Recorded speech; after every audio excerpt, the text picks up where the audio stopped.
Hello friends, welcome back to our channel. పాకిస్తాన్తో యుద్ధం తర్వాత భారత రక్షణ శాఖ ఆయుధాల తయారీలో మరింత దృష్టి పెట్టింది.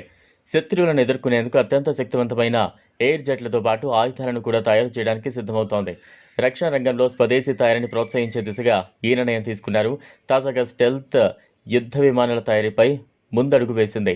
Advanced medium compact air craft AMCA project అమలు కోసం ఎగ్జిక్యూషన్ నమూనాకు రక్షణ మంత్రి రాజ్నాథ్ సింగ్ ఆమోదం తెలిపారు. ఇక ఇందులో భాగంగా స్టెల్త్ ఫీచర్లతో medium weight deep penetration fighter జెట్ను తయారు చేయనుంది. ఇది శత్రువుల రాడార్లను తప్పించుకుని వారి గగనతలంలోకి దూసుకుని వెళ్ళగలుగుతుంది. బెంగళూరులోని ఏరోనాటికల్ డెవలప్మెంట్ ఏజెన్సీ ఏడీఏ దీన్ని తయారు చేస్తోంది. ఈ ప్రాజెక్టుకు దాదాపు 15,000 కోట్లు ఖర్చవుతుందని అంచనా. వైమానిక అభివృద్ధి సంస్థ ఏడీఏ ప్రైవేటు పరిశ్రమ భాగస్వాముల సహకారంతో ఏఎంసీఏ ప్రాజెక్టుకు నాయకత్వం వహిస్తోంది. ఈ స్టెల్త్ యుద్ధ విమానం ఏఎంసీఏ 2031 నాటికి సిద్ధంగా ఉంటుందని, 2035 నాటికి ఆకాశంలోకి ఎగురుతోందని భావిస్తున్నారు. ఈ కొత్త 25 టన్నుల ట్విన్ ఇంజన్ విమానం ఏఎంసీఏ 6.5 టన్నుల సామర్థ్యం గల అంతర్గత ఇంధన ట్యాంక్ను కలిగి ఉంటుంది. దాంతోపాటు ఈ 5వ తరం stealth fighter jet artificial intelligence ద్వారా ఆధారితమైన ఎలక్ట్రానిక్ పైలట్తో అమర్చబడి ఉంటుంది. కాదు, ప్రతికూల వాతావరణ పరిస్థితుల్లోనూ ఇది పనిచేసి సత్తా చాటగలదు. హైదరాబాద్కు చెందిన వెమ్ టెక్నాలజీ సంస్థ దీని ఆకృతిని తయారు చేసింది. ఇప్పటి వరకు స్టెల్త్ యుద్ధ విమానాల్లో అమెరికాకు చెందిన F-22, చైనాకు చెందిన F-35, J-20, J-35 మాత్రమే వినియోగంలో ఉన్నాయి. Su-57 పేరుతో రష్యా కూడా ఈ తరహా ఫైటర్ జెట్ను రూపొందించింది. ఇప్పుడు వీటికి పోటీగా మన దేశం తయారు చేస్తున్న ఆమ్కా నిల్వనుంది.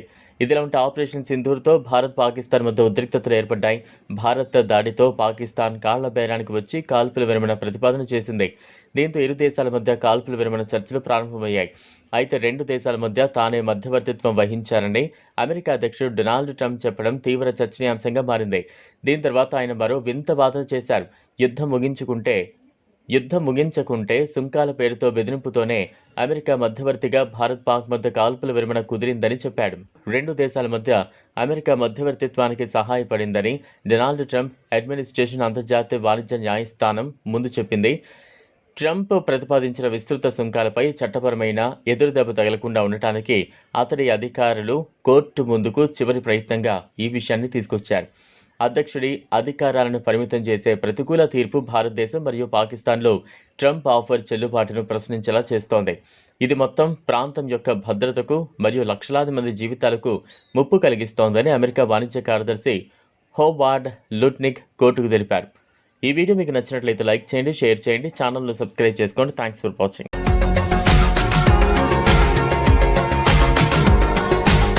మరిన్ని అప్డేట్స్ కోసం మా ఛానల్ని సబ్స్క్రైబ్ చేయండి.